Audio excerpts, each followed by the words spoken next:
Now, ladies and gentlemen, there are certain warning signs that we all need to be mindful of.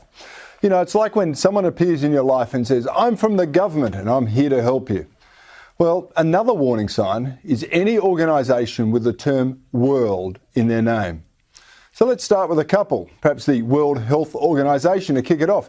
That's the body that gave China a free pass on the Wuhan flu, while at the same time banking $500 million through issuing pandemic bonds.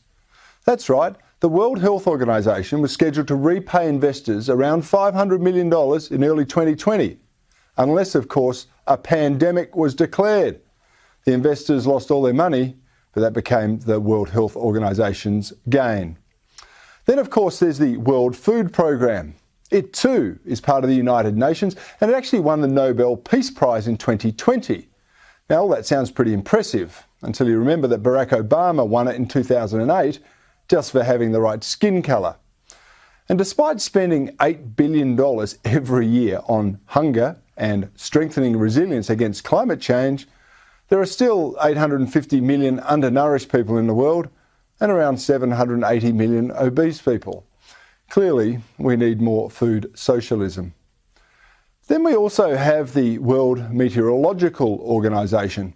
It has a crew of 200 and it publishes an annual status of the World Climate Report, casting horror scenarios about greenhouse gases, climate change, sea level rise and sea ice. The 2019 report is a beauty. It essentially says that the Australian bushfires of that year were due to climate change and makes no mention of the arsonists or the Greens insistent on terrible land management policies. By the way, according to the WMO, climate change is also responsible for drought, floods, storms and weather-related damage. Now that made me wonder what caused them before the Industrial Revolution, or before mankind for that matter. But we're also fortunate enough to have the World Tourism Organization, which has, and I quote, a one planet vision for responsible tourism. These include the vital buzzwords social inclusion and climate action. It even has some pretty cool hashtags, responsible recovery and build back better. And it boasts of that by shutting down the world economy this past year, it reduced carbon dioxide emissions by a whopping 8%. That means there's only 92% to go before we're back living in caves, but saving the planet while we do it. And of course, we shouldn't forget the World Trade Organization.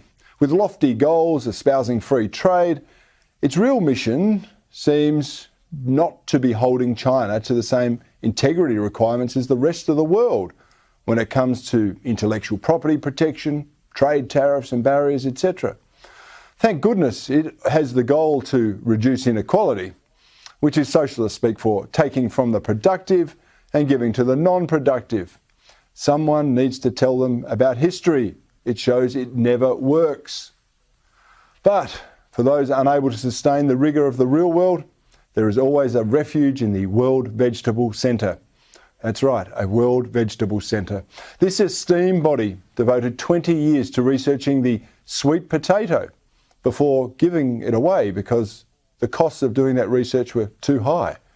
It now focuses on, and I quote, looking to the wild relatives of domesticated crops to save the human diet from climate change. Wowee. If only we never cultivated crops, the world would be better off and the climate wouldn't be changing. Hey, but what about those hungry people I mentioned earlier? Wouldn't they be even hungrier? Well, all these authorities are pushing an agenda. It's the same agenda. It's to decarbonise, deindustrialise and disempower the Western world.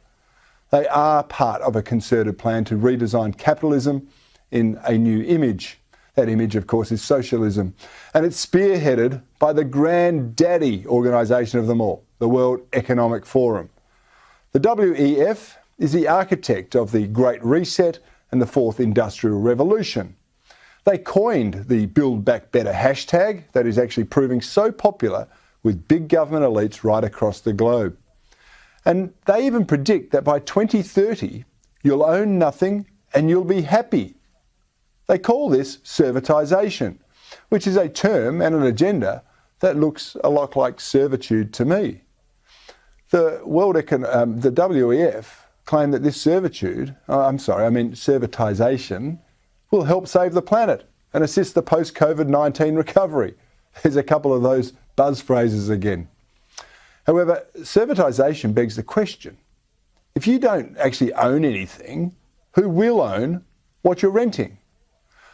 Well, the answer lies within the WF Premier Forum, that's at Davos.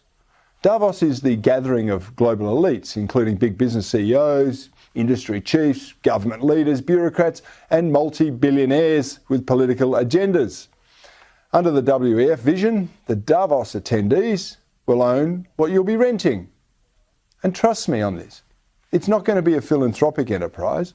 They'll all be looking to make more money than they currently do, and actually to take more control of your life under the guise of equality.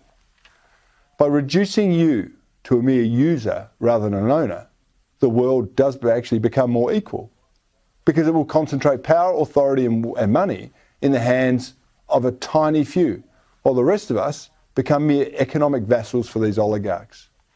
So make no mistake, servitization is just a new name for economic slavery. It's socialism on a global scale.